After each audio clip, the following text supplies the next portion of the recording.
Hello my fellow hunters. Today I experimented a little bit and it was very tough to figure out very good safijiiva Escadora hormone remix builds against for Alatreon farming.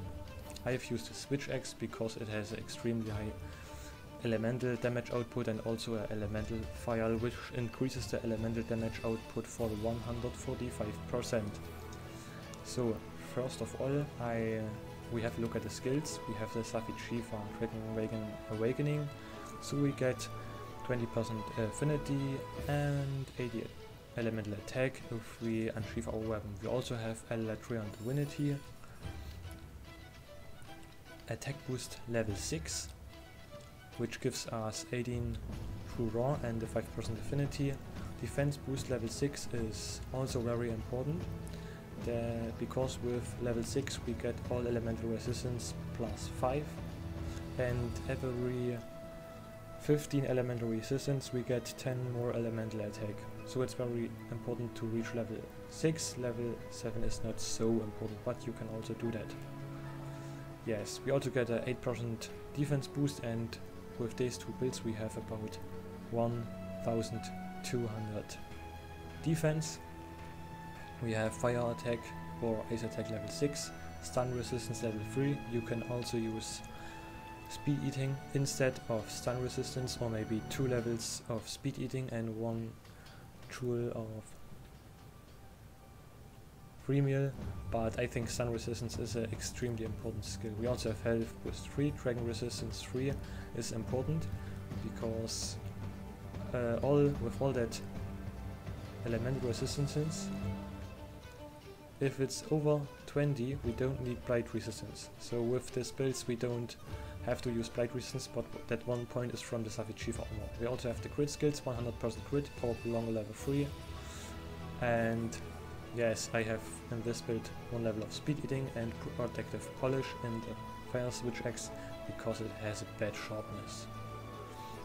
I recommend for eating for feline moxie, so we can call twice, and with moxie we also got our elemental resistance push.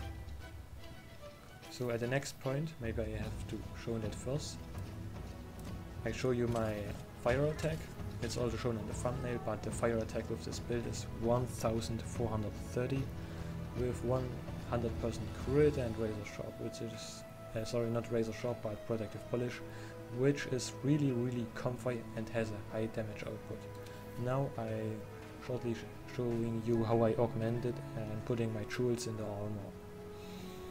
I forgot one thing. The most effective way to kill Alatreon is to use a fire or an ice weapon. I have told you in my last video, so I don't explain this in this video.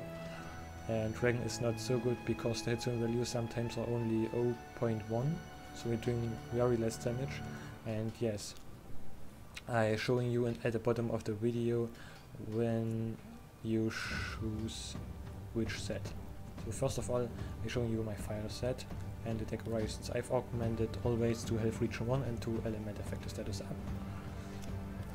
Yes, I have on the X blaze jewel 1, on the fire Safi Crested crown better plus I have a hard defense jewel and the gobbler and export jewel.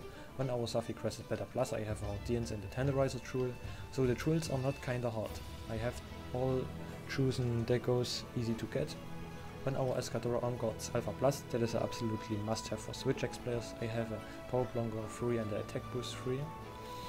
And the jewels I've used, the tenderizer and the vitality jewel. On our Escadora my better plus I have 2 steadfast jewels.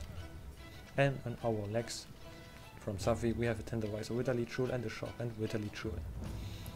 Yes, the charm is obviously for the mantles. I think the best way is to use a temporal mantle with 2 levels of wide range, so it's easy to help your friends, and health booster plus, so you can survive Alatreon's judgment if every one of the 4 players is putting a health booster on the ground. Shortly I'm showing you my ice build. It is nearly the same, but 1 or 2 jewels or other.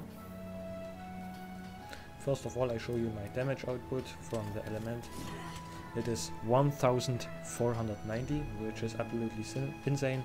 The weapon has also a very good shortness, but I recommend LSD spamming because you can deal a lot more damage.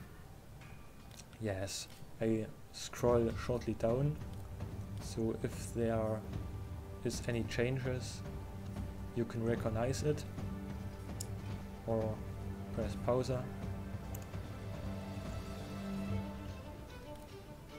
Yes, that's on my build. I know, maybe it's not the best build, but it's very comfy, so I recommend using these two builds. It's maybe not the highest damage output, but it's the highest elemental damage output, and that is what counts. So see you next time.